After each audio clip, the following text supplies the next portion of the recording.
Muy buenas tardes, mucho gusto de poder estar con ustedes en esta tarde en que hemos estado reflexionando durante todo el mes, el mes de la Biblia, haciendo una lectura bíblica, un tanto desde la pandemia, saber leer la Biblia en cuarentena en este mes, en el que recordamos que la palabra de Dios es básica y esencial para nuestra fe, que es el lugar del encuentro con el Señor.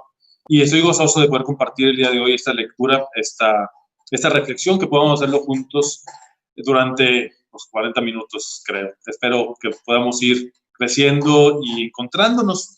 El texto que compartiré el día de hoy es el texto de la curación de una mujer encorvada. Para los que no se acuerden, vamos a leerla. Nos encontramos en el Evangelio de Lucas, capítulo 13, versículos del 10 al 17. Voy a leer el texto. Estaba Jesús un sábado enseñando en una sinagoga.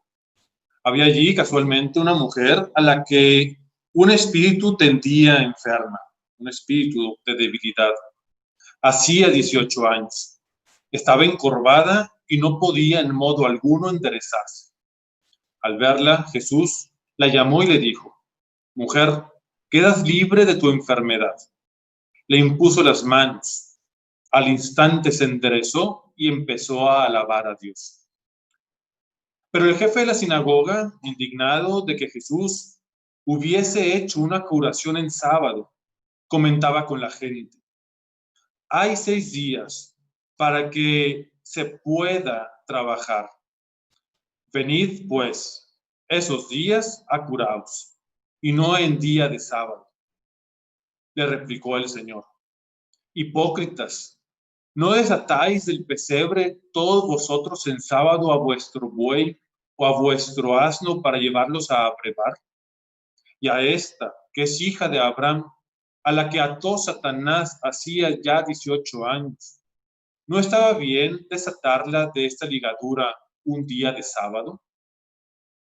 Cuando decía estas cosas, sus adversarios quedaron abochornados. La gente, en cambio, se alegraba con las maravillas que hacía. Es la palabra de Dios que se nos invita este día a reflexionar, que podamos ir desmenuzándola, irla conociendo y dejar que nos hable durante la plática que tendremos esta tarde. Pues podré haciendo algunas modificaciones en las traducciones, tratando de ser más fieles al original o tratando de hacerlo más comprensible. Aquí se me fue entre paréntesis ese ide, una palabra en griego, pero que iré comentando poco a poco.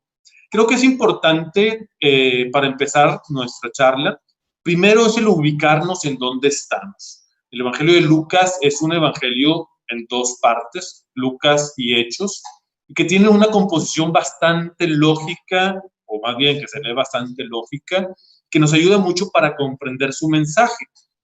El Evangelio de Lucas empieza con una obertura, que es el centro del tiempo, que es el cumplimiento de la promesa, que son los primeros 3 capítulos y medio del Evangelio, donde empieza, bueno, aquí como lo tengo presentado, así los evangelios de la infancia, como son llamados, después el bautismo del Señor, las tentaciones, la genealogía. Y propiamente empieza el Evangelio en el capítulo 4, versículo 14, y se va hasta el capítulo 9:50, donde todo el ministerio de Jesús sucede en Galilea, para posteriormente hacer un viaje a través de Samaria y Judea, dirigiéndose a Jerusalén, una sección que son 10 capítulos, del 9:51 al 19:40, para después llegar a Jerusalén, donde realizará su ministerio allí mismo, del capítulo 19 finales a todo el 24. Y entonces vemos cómo va evolucionando, cómo empieza su ministerio en casa, y su recorrido será llegar a Jerusalén, o más propiamente, llegar a la presencia de Dios, que es en la ascensión, que es el final del capítulo 24. Y así tiene una estructura bastante organizada, que inmediatamente al leerlo es evidente este recorrido. ¿Por qué? Porque es el culmen del Evangelio, es la presencia ante Dios. Aquella ascensión que debe suceder en Jerusalén, la casa del Padre, la casa de David, donde Jesús sube al encuentro de él. Pero después la obra continúa. Digo, si nos saltamos el Evangelio de Juan que está de por medio en nuestras Biblias, esta obra estaba pensada en dos partes. Y continúa entonces en el libro de los Hechos de los Apóstoles, que va precisamente, después de la introducción o del prólogo a este libro, el suceso de la ascensión, más explicado, más narrativo. Después sucede todo el relato que sucede en Jerusalén, que va de la mitad del capítulo 1 al prácticamente el inicio del 8.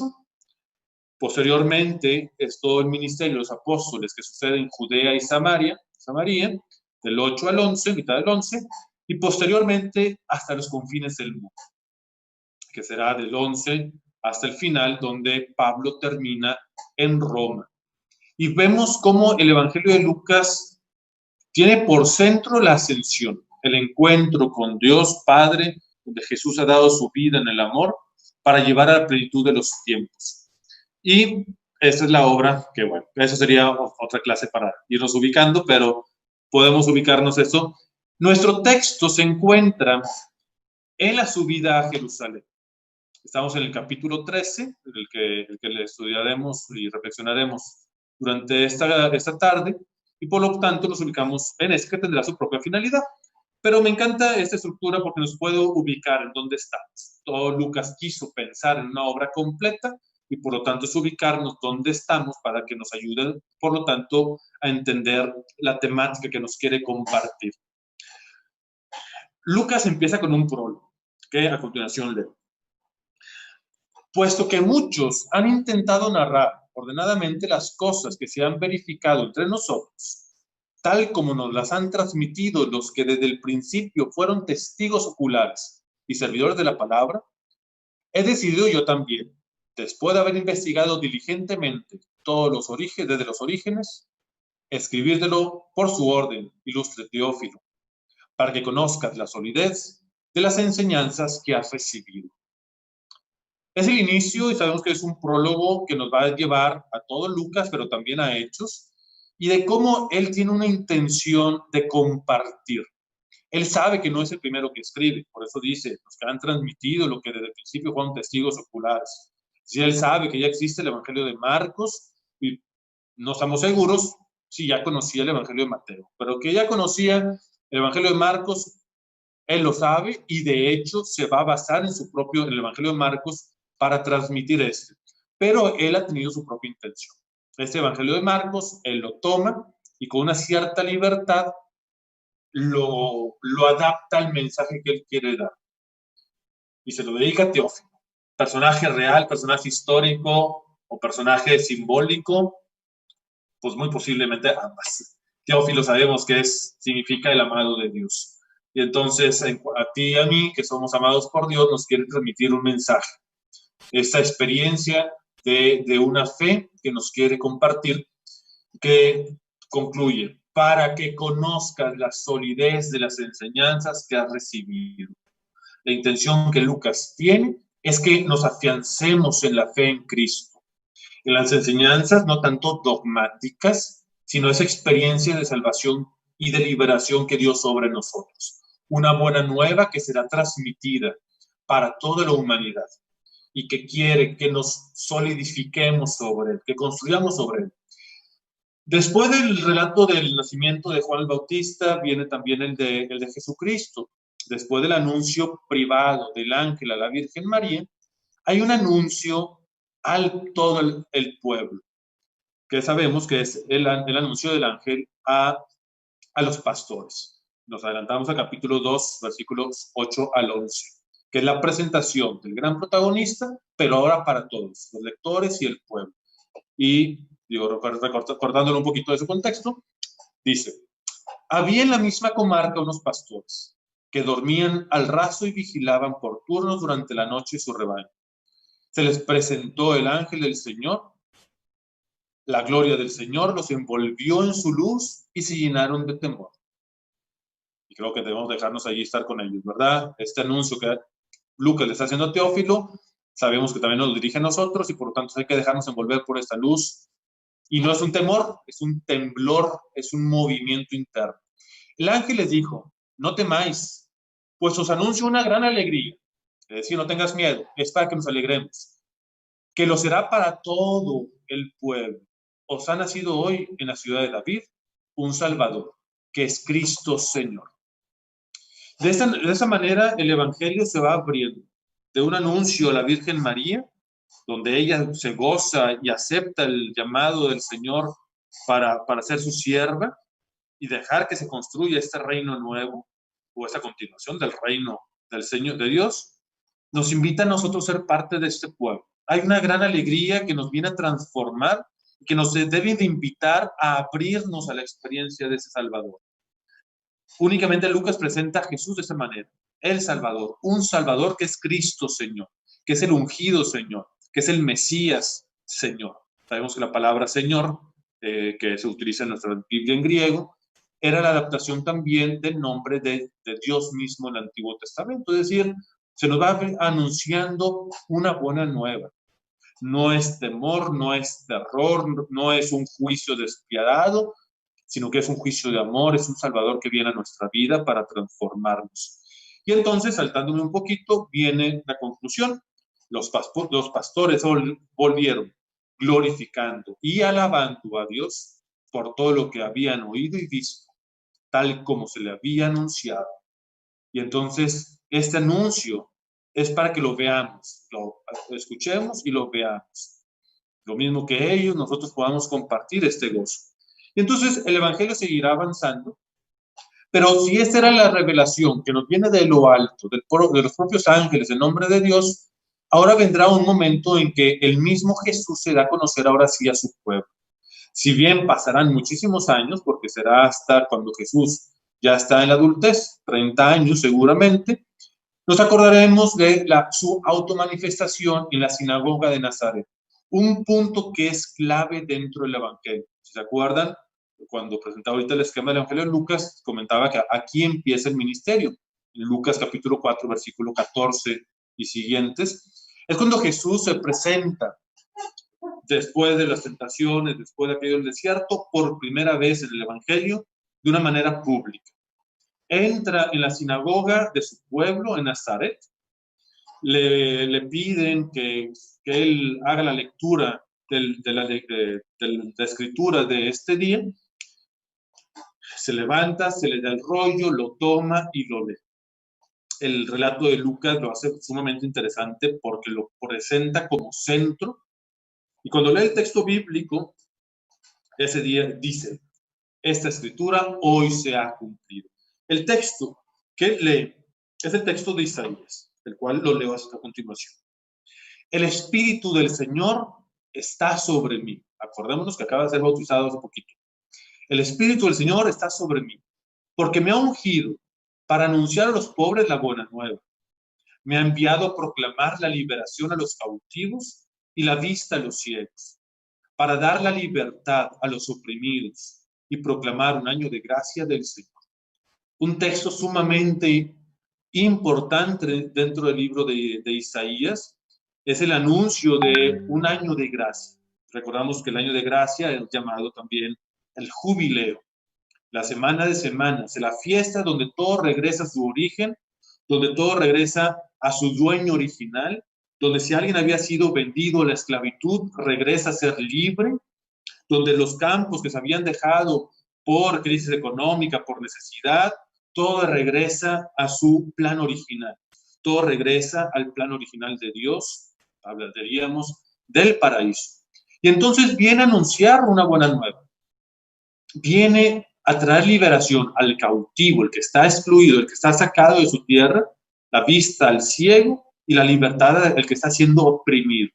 ¿Oprimido por qué? Por el pecado, por la sociedad, por la enfermedad, por las injusticias humanas. Viene ese año de gracia. Y entonces Jesús empieza de esta manera. Y nos acordamos del texto donde él cierra enrolla el texto, lo regresa y dice, todos con los ojos bien puestos en el Señor, admirados, esto que acaban de escuchar, hoy se ha cumplido. Se admiran, se sorprenden y después viene un giro inesperado. Pero ¿cómo? Si mira que tú eres aquí del rancho este donde estamos y viene una confrontación, vienen entre que los que lo aceptan, no lo aceptan y lo quieren aventar por el precipicio para matar. Pero bueno, Lucas le presenta a Teófilo una buena noticia que quiere que nos ayude a consolidar nuestra fe de aquello que su comunidad está experimentando.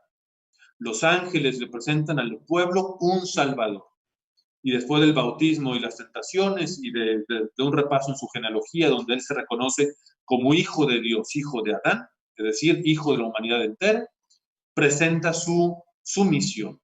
Vengo a liberar, vengo a permitir que el que ha sido desterrado de su tierra regrese y el que está siendo oprimido por carga sobre él, experimenten esa libertad y puedan proclamar ese gozo del Señor.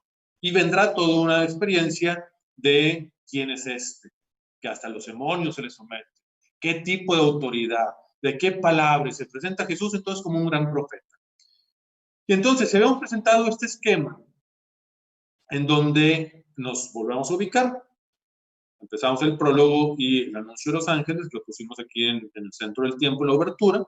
Este texto que acabamos de presentar, justo al inicio del ministerio de Jesús en Galilea, nos vamos ahora a enfocar en el viaje a Jerusalén a través de Samaria y Judea, que es llamada la subida a Jerusalén. En esta parte que es donde está nuestro texto, vamos a acercarnos un poquito más. Y entonces, es una subida, es un camino. Hay una urgencia de Jesús de salir de su casa para, como un pueblo peregrino, ¿te acuerdas aquel pasaje, verdad? El Éxodo, un caminar por el desierto hacia la plenitud de la tierra en el Padre. Y entonces dice en el versículo 9:51, sucedió que como se iban cumpliendo los días de su asunción, él se afirmó en su voluntad de ir a Jerusalén. En este versículo el evangelio se parte. De hecho, que si todo lo anterior venía siendo un paralelo del evangelio de Marcos, a partir de aquí viene una obra más propia de Lucas. Se separa de Marcos y su propia investigación. ¿Se acuerdan que el prólogo dijo, después de haber investigado todo y haber platicado, investigado, leído, ahora yo quiero poner? Entonces, esa subida a Jerusalén prácticamente va a ser desde Lucas 9:51 hasta la mitad del 18, perdón. Todo esto va a ser su propia obra. Él toma una determinación. Él sabe que ha llegado un momento especial en el que él tiene que subir a Jerusalén, y más propiamente subirá al templo, y no se quedará nada más en Jerusalén, sino que subirá al cielo. Él tiene su determinación, no tiene miedo a lo que ocurra, no le saca la vuelta a las realidades de su historia, de su realidad, no tiene miedo, tiene que subir. De hecho, lo primero que sucederá va a ser empezar a cruzar por Samaria, que sabemos que judíos y samaritanos no se llevaban, y es el primero donde llega y no lo quieren aceptar. Es exactamente lo que sigue después de esto. Pero después Lucas va a ir tejiendo esa subida a partir de ciertos versículos. Dirá en el 13:22, atravesaba ciudades y pueblos, enseñando mientras caminaba hacia Jerusalén. Si vemos 13:22 está justo despuesito del texto que estudiaremos, entonces nos ubicamos dentro de esta doble sección, o de estos dos puntos que hacen una sección. Dirá en capítulo 17:11, de camino a Jerusalén, pasó por los confines entre Samaria y Galilea. Dirá el 19:28, que podríamos decir que es cuando llega ya prácticamente a Jerusalén, y dicho esto, marchaba por delante subiendo a Jerusalén. Enseguida viene cuando van a que desaten el pollino para poder entrar. Y 19:41, al acercarse y ver la ciudad, lloró por ella. Entonces, estos prácticamente 10 capítulos llamados la subida, es un camino, es una cuestión de caminar de nuestra vida. De hecho, en los capítulos previos, es decir, en la sección en Galilea, es cuando Jesús hace el llamado a sus discípulos principales. Es cuando es la vocación, es cuando es el reconocimiento. Nos acordamos de cuando le pregunta a Pedro, ¿y quién dice la gente que soy yo? ¿Y quién dices tú? El Mesías. Es decir, en el bloque anterior, nuestro esquema era la aquella parte de Galilea, eligió a sus apóstoles. Por lo tanto, este caminar va a ser un proceso donde el tema principal va a ser el discipulado. Es decir, más que el tema principal, la acción principal va a ser el discipulado. vamos a Jerusalén y mientras que vamos caminando, te voy enseñando. Mientras que vamos caminando, vienes detrás de mí aprendiendo esta nueva vida, esta nueva vía, como dirán Hechos de los Apóstoles, este nuevo camino, como dirán Hechos de los Apóstoles. Y un tema que es especial es el reino. Ya lo llamo, y en ese proceso de discipulado va a llevar el tema del reino. El reino de Dios es como. El reino de Dios se está acercando. El reino de Dios ya está entre nosotros. El reino de Dios está aquí, ya para cuando llegue a Jerusalén. Entonces son dos temas que van de la mano. Y estos, los primeros capítulos va a tener mucho la cuestión de la conversión. Y después va girando en otros temas. Y entonces, hay una urgencia por subir. No quiere detenerse. Él sabe que tiene que suceder algo importante en Jerusalén y por lo tanto es urgencia. De hecho, a lo largo de todo este recorrido, jamás o muy pocas veces, ya es el final, mencionan dónde se encuentra. Por ejemplo, Lolo, empezando capítulo 10, si no me equivoco, Jesús llega a la casa de Marta y María, que sabemos que viven en Betania, muy cerquita de Jerusalén. Pues Lucas lo acomodó a su forma para no decir Betania y para poder dar su mensaje en el momento que él quería. Es decir, hay una urgencia, pero hay cosas más urgentes que otras. Él tiene que llegar a Jerusalén, a la casa del Padre, a purificar al templo para poder realizar su encuentro en esta nueva alianza. Pero hay cosas importantes. Una de las cosas importantes que Jesús va a hacer a lo largo de todo su evangelio, de Lucas y de Hechos, va a ser detenerse en casas a comer. Cuando Lucas dice la última cena, literalmente la última cena porque ha habido muchas cenas. Jesús se va deteniendo en casas porque el encuentro es importante. Y que será otro tema, ¿verdad? Entonces ahorita no me desvío porque ya sé que de repente yo me desvío un poco, pero entonces cuando él va subiendo, hay ciertas pausas que va haciendo para encontrarse con gente, principalmente en comidas, pero también algún suceso será en sinagogas. Y nuestro pasaje precisamente sucede en una sinagoga. Si hay urgencia, tiene su firme determinación, dirá el texto que endureció su rostro porque él sabía dónde iba y nadie lo detiene. Hay cosas importantes. El encuentro, el compartir el banquete, porque el banquete es signo del reino, y también el amor. Y entonces, entramos a nuestro texto. Me permiten, nomás, no quiero medir bien mi tiempo. Versículo 10. Estaba un sábado enseñando en una sinagoga. Es donde empieza nuestro texto. Versículo 10. Estaba un sábado enseñando en una sinagoga. Y lo primero que nos damos cuenta es que el Evangelio nos pone en tiempo y lugar sagrado. Era sábado, era Shabbat, era día de sinagoga y donde es el tiempo dedicado a Dios. Y ese lugar, la sinagoga, recordemos que estamos fuera de Jerusalén y el centro de la fe judía es siempre el templo, pero ya desde tiempo antes había esta costumbre de tener sus casas de estudio, de liturgia, de oración, que es la sinagoga, y entonces está en la sinagoga de su casa. Perdón, está en la sinagoga, en una sinagoga, no dice lugar, recordemos que a Lucas le importa no hacer énfasis dónde anda, sino que va en camino. Entonces no nos dicen qué ciudad, simplemente en una ciudad, en un sábado, entra en una sinagoga, tiempo sagrado y lugar sagrado. Y se nos presenta que Jesús enseñaba. Si vemos los textos que estaban un poquito antes, se dice que Jesús hablaba, decía. Pero este texto, Lucas nos dice que Jesús enseñaba, desde la palabra didáscalos o didascaló, que sabemos que es la palabra de enseñanza, ¿verdad? Y entonces podemos suponer que está dentro de la sinagoga, de la liturgia. No lo dice el texto, podríamos pensarlo, ya sucedió en el capítulo 4, podríamos intuir que, por ejemplo, que aquí posiblemente está sucediendo lo mismo. La liturgia judía, se realizaban las oraciones, se hacía la lectura del texto, tal como sucedió en el capítulo 4 que ahorita leímos, y viene la enseñanza. Entonces Jesús está enseñando en la sinagoga. tiempo sagrado, lugar sagrado y palabras sagradas, podríamos decir. Versículo 11 dice: había allí casualmente una mujer a la que un espíritu tendía enferma. La traducción es medio curiosa porque dice que tenía un espíritu de debilidad. Entonces, más que de una posesión del espíritu, podemos hablar de un espíritu de enfermedad. Es decir, si vemos, no es como otros textos bíblicos donde la persona se rebela contra Jesús, donde dialoga con Jesús, donde es tirado al suelo, donde hay una... Es decir, es una persona que está enferma, es decir, tiene un espíritu de debilidad, dice el texto en griego. Desde hacía 18 años estaba encorvada, plegada en dos prácticamente, y no podía en modo alguno enderezarse. O sea, una mujer en la sinagoga.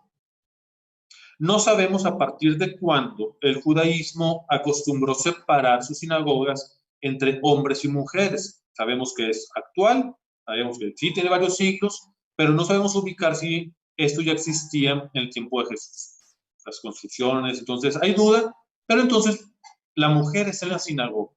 La mujer estaba en el oficio sinagogal del sábado como todos los demás, porque de hecho, si vemos, no se ve que esté pidiendo por su sanación, no se acerca a Jesús a pedir una sanación. Es una mujer que, como muchas, va al encuentro de Dios en el estudio y escucha la palabra, hacer sus oraciones. Dice que desde hace 18 años, tendrá un simbolismo 18, hay muchas opiniones, nadie habla así muy en serio de estos 18, pero lo que sí dice es que tiene un montón de tiempo en esa enfermedad. De la forma en que está escrito en griego, habla que es permanente esta curvatura en su espalda. Ha sufrido, se ha mantenido de esta manera, no descansa. Sabemos que ese tipo de enfermedades pues, son cansadas, aparte de lo que significa que la gente te vea, que la gente que te critique, que la gente se sorprenda, y más en una época de estas, a la vez la enfermedad es vista como algo, con una maldición, con una presencia del demonio. Toda esa carga es la carga de esta mujer, encorvada, sin poder ver cara a cara. Hay toda una situación ahí compleja. Que finalmente, bueno, la enfermedad lo estoy comentando, encorvada. Y es estar encorvado. Por un lado, la crítica, el juicio, el desprecio. Por otro lado, el no poder ver cara a cara. ¿Cuál es la distinción entre el animal y el ser humano? El que estamos erguidos. El que está erguido es capaz de ver a los ojos, ver cara a cara, de voltear a ver al cielo un encuentro con Dios. El estar erguido es signo de que somos seres humanos, hijos, hijas de Dios, imagen y semejanza, que nos relacionamos cara a cara, que podemos exaltar a Dios, voltear hacia arriba, es signo de la dignidad y que somos diferentes al resto de la creación. Esta mujer está encorvada. No puede ver al resto de frente. Y más en una cultura, bueno, que el papel de la mujer es compleja, el tema de la mujer es compleja. Ella está viendo al suelo. Ella no puede ver hacia el cielo. Ella está viendo al suelo, no puede ver hacia el cielo. De por sí, toda la cuestión social, también la parte de la dignidad, se ve aplastada, se ve apachurrada. Esa de estar encorvado es un peso de los años, un peso del pecado, entre comillas, ¿verdad? Para la mentalidad, un peso de no tener dignidad. Es la mujer que siente el desprecio y el cansancio. Pero tengo que decir que es una mujer de fe. Es una mujer, insisto, que no dice el texto bíblico que fue a pedir por su sanación. O sea, no dice que ella está, como todas las demás, en la sinagoga el sábado para un deseo de encuentro con Dios. Y entonces, versículo 12 y la mitad del versículo 13 dice: al verla, Jesús la llamó y le dijo: mujer, quedas libre de tu enfermedad. Y le impuso las manos. Es un texto que llama mucho la atención. La mujer no pide, la mujer no solicita, la mujer no se le acerca, la mujer está en su lugar, en su templo, en su iglesia, en su sinagoga, ¿verdad? Porque haciendo la comparación con nosotros en su iglesia, en ese deseo de Dios. A diferencia de otros pasajes bíblicos, no dice que Jesús sintió compasión, no dice que Jesús sintió misericordia. Jesús la vio, la llamó y le dijo. Jesús inicia, Jesús toma la iniciativa. Ella no pide, él no queda indiferente y seguramente la vio durante su enseñanza. ¿Por qué? Porque como decía el versículo 10, Jesús enseñaba.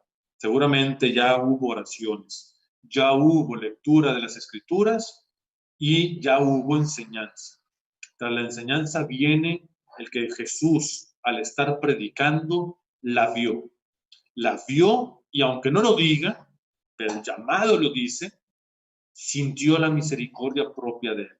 Sintió su corazón que se mueve dentro de Jesús y la llama. Y le dice, mujer, mujer. La forma en que se le habla, la mujer en todo el esplendor de la palabra, quedas libre de tu enfermedad. Y Dios es el que endereza dignidades, es el que endereza personas. Dios es el gran liberador, Dios es el grande que endereza.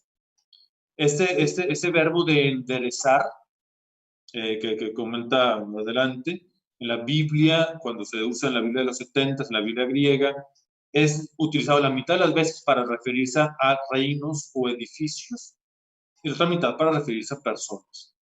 Dios sale y le regresa la dignidad a la mujer. Le regresa con misericordia, liberándola de ese peso de los años que tenía. Dice Beda el Venerable, Cristo la vio a la mujer, es decir, la eligió con su gracia, la llamó, primero la ve, la llamó, es decir, que la instruyó. Recordemos que vamos al final de la liturgia sinagogal, ya le enseñó, ya predicó, que le impuso las manos, es decir, que la colmó de bienes espirituales y que la enderezó, es decir, que la preparó para la alabanza a Dios por sus obras caritativas. Una reflexión, no estoy seguro que no es, pero es allá por el siglo IV, ¿verdad? Hasta el siglo III. Es Cristo quien toma iniciativa al hablarle, al hablar en general, al verlo en particular, al dirigirle la palabra, al decir palabras que son eficaces en sí mismas, al regresar la dignidad y prepararla para un encuentro con Dios. Al instante se enderezó y empezó a alabar a Dios. Un cambio inmediato. Después de 18 años, vino un cambio así de rápido. Su palabra es transformadora, o casi solo constata lo que ha sucedido. Llama la atención que los autores están divididos, que si es una palabra que transforma y endereza, o por la forma en que está escrito, únicamente está constatando lo que ya sucedió, donde Dios ha obrado y Jesús nada más está constatando. Que decía el texto, quedas libre, dice el texto en griego de una manera más, ya has sido liberada de tu enfermedad. Es decir, algo que constata. Está eso que es la palabra de Dios que en su decir obra inmediatamente, pero a la vez que casi es tan rápido que simplemente está constatando. Nos acordamos del inicio del libro de Génesis, que el texto de Génesis simplemente dice, y dijo Dios, luz. Y su palabra es ya transformadora, es ya creativa, es Dios que está constante, que está presente y que tiene ese obrar de inmediato. Dice, ha sido desatada, ella ha sido hecha derecha, pero la traducción está medio, cuando la pones en española, como debe de estar, suena medio feo, entonces las traducciones no siempre lo respetan, pero es un verbo que está en pasivo. Ha sido desatada, ella fue hecha derecha. Esto en la Biblia se llama el pasivo teológico, es decir, no dice Jesús la desató o Jesús la enderezó. Tampoco dice que ella misma se desató ni se enderezó. Entonces, ¿quién fue? fue Dios. Un pasivo teológico, es decir, el actor del verbo es alguien que está secreto presente. Ella ha sido desatada por Dios. Ella ha sido enderezada por Dios. Es una obra que Dios ha creado, ha realizado en esta mujer. Por eso esta parte donde cuando Jesús dice, has sido liberada de tu enfermedad, no se está poniendo a sí mismo, perdón, adelante, no ha sido puesta ella misma, no ha sido él quien ha realizado. Quedas libre, no has quedado libre, entonces no fue ni él ni fue ella. Por eso es el texto que dice, él constata, más que él obra, o Dios obra a través de Jesús, Dios es Jesús, ¿verdad? Entonces, hay un pasivo teológico. E inmediatamente vino una alabanza. Empezó y se mantiene en la alabanza a Dios por el beneficio que ha recibido. No alaba a Jesús, y eso es muy propio del Evangelio de Lucas. Cuando sucede un milagro, cuando sucede una gracia, la alabanza es dirigida a Dios Padre. Siempre quien recibe un beneficio a través de Jesús, inmediatamente se haga la alabanza de Dios. Ya nosotros como cristianos del siglo XX, pues entendemos la unidad del Padre, Hijo y Espíritu Santo, ¿verdad? Pero el texto bíblico en Lucas siempre es, no alabó a Jesús, alaba al Padre, alaba a Dios. Esa es la experiencia. Y si bien podríamos dejar aquí el Evangelio como una gran narración, el Evangelio no termina. Pensábamos que el Evangelio era una narración de un milagro. Sin embargo, viene una complicación. En el versículo 13, versículo B, bueno, perdón, que dice, al instante se enderezó, ahora sí, cuando pareciera que hemos terminado el Evangelio, viene un giro narrativo, viene una novedad que no esperábamos. El jefe de la sinagoga, indignado de que Jesús hubiese hecho una curación el sábado, respondía a la gente. Y ahí las traducciones varían, pero es ante lo que sucede, reacciona, pero se va la gente, no se va Jesús. Hay 6 días para que se pueda trabajar. Venid por esos días a curaros, y no en días sábados. El jefe de la sinagoga se indigna y se refiere a la gente. ¿Por qué a la gente y no a Jesús? Le tuvo miedo, quiso, si el que estaba predicando en el momento, invitado, enseñó una cosa, querrá él corregir una enseñanza. No sabemos, pero se refiere en plural. Una de las posibilidades es que también, aprovechando no nos olvidemos que Lucas le está escribiendo, pues no nada más lo que sucedió, sino que le está escribiendo a su propia iglesia en el año 70 después de Cristo, 75 después de Cristo. Posiblemente Lucas está regañando a su propia comunidad, este jefe que le está diciendo a toda la comunidad. Y entonces, él piensa estar haciendo lo correcto ante Dios. No pensemos mal del jefe de la sinagoga, simplemente su formación, su experiencia de Dios, su estudio de la ley, ha sido así. Él piensa estar haciendo lo correcto. Los voltea a regañar y dice, si alguien quería venir a ser curado, venga otro día, no venga en sábado. Recordemos que la mujer no pidió ser curada. Entonces aquí el regaño está medio raro. Piensa que la sanación es trabajo. En el sábado no puedes trabajar. Si quieres trabajar, ven otro día. Si quieres ser sanado, ven otro día. Él se está confundiendo. Piensa que la curación de Jesús es un trabajo. Piensa que su oficio es curar. Piensa que la mujer pidió el milagro, que seguramente en el fondo de su corazón lo está pidiendo, pero después de 18 años está medio acostumbrada siempre con el deseo, pero no de manifestar. Por eso no lo diría así directo. Y nos acordamos en el texto de Éxodo 20, el 8 al 11, los 10 mandamientos, que dice, descansarás el sábado porque Dios descansó después de terminar la creación. Hay una obligación de descansar. A su juicio, se quedó nada más con el sentido privativo del mandamiento. No trabajes, punto. Se le olvidó que el fundamento de toda ley es que hay un espíritu que dice, no trabajes, para que descanses igual que Dios. Él se quedó nada más en la parte privativa, en la parte legalista, en la parte literal.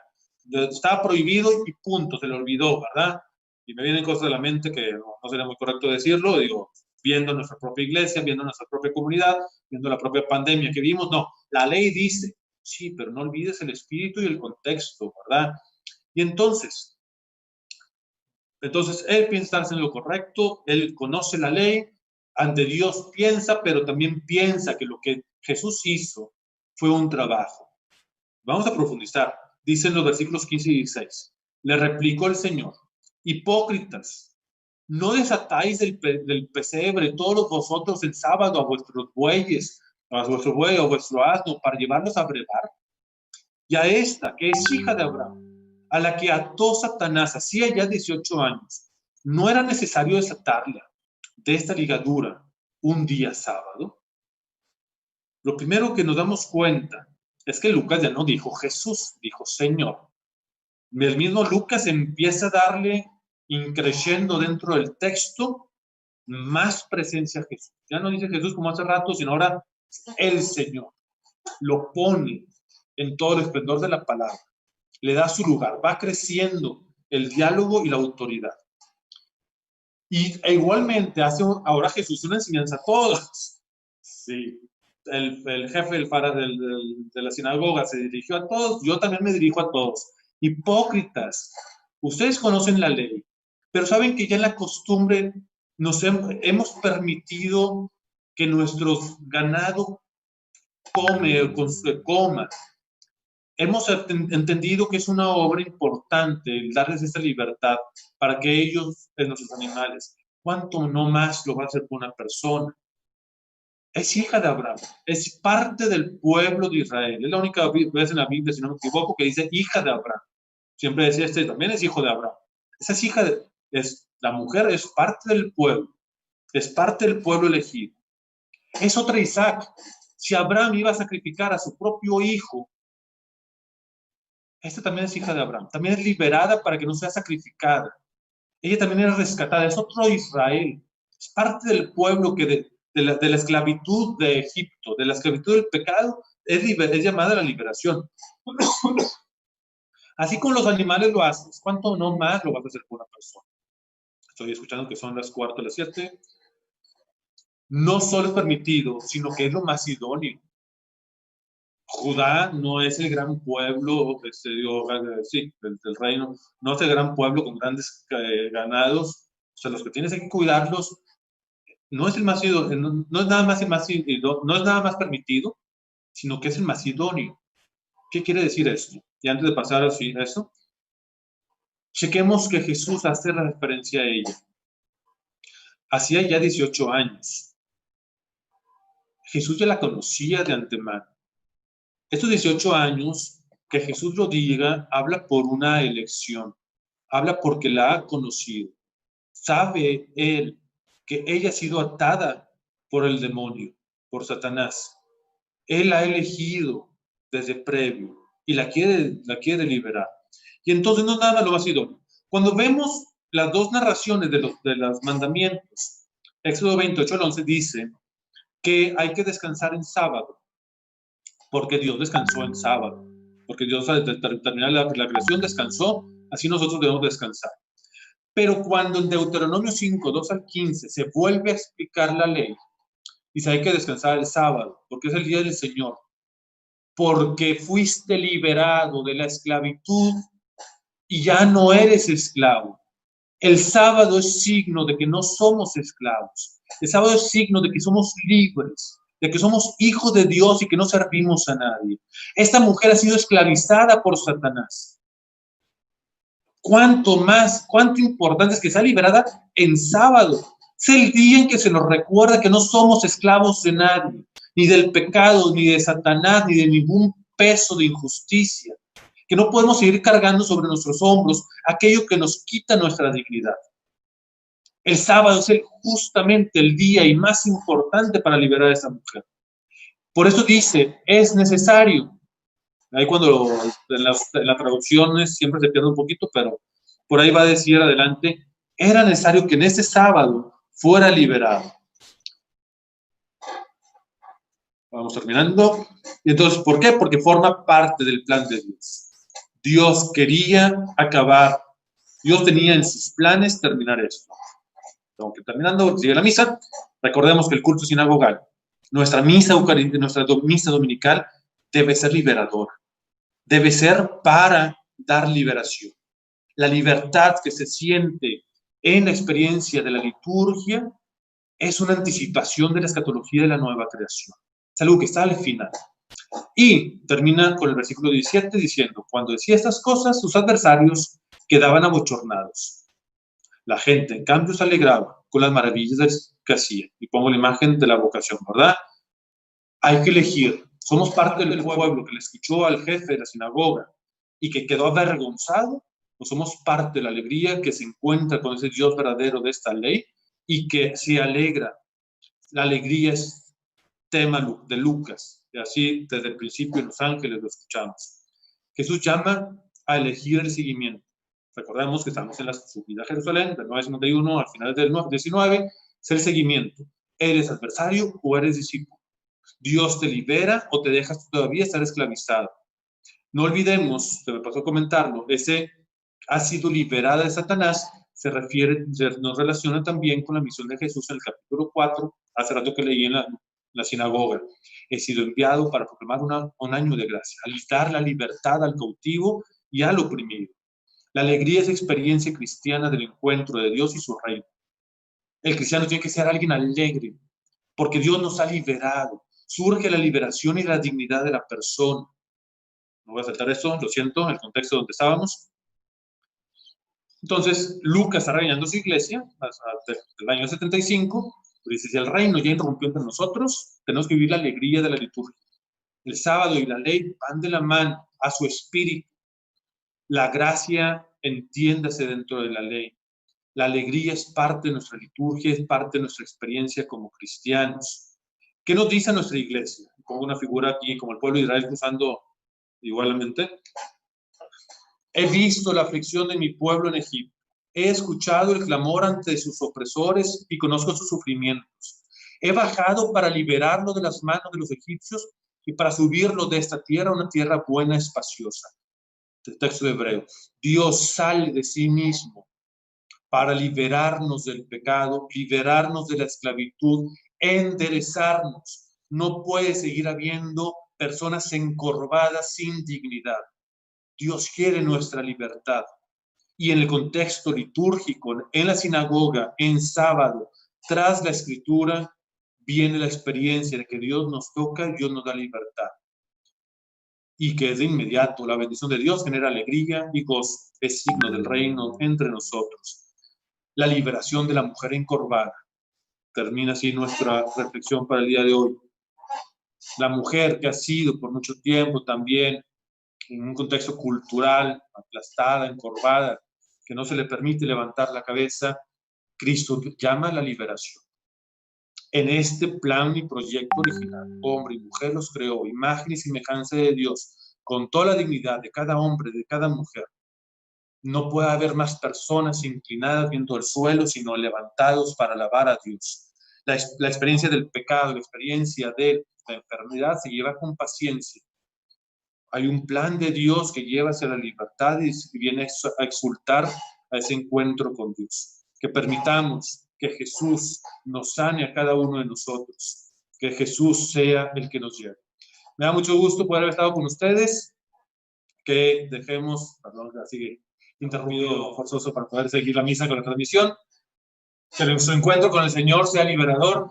Que no estemos más agachados viéndose al suelo, sino ser capaces de experimentar que Dios nos libera, nos quita el peso, nos lleva a la salud, nos lleva a la libertad, nos lleva a un verdadero encuentro que genera gozo y alegría en la comunidad, que nos llama a este discipulado para un encuentro también en la ascensión en la casa de Dios. Que Dios los bendiga, muchísimo gusto y bendiciones para todos.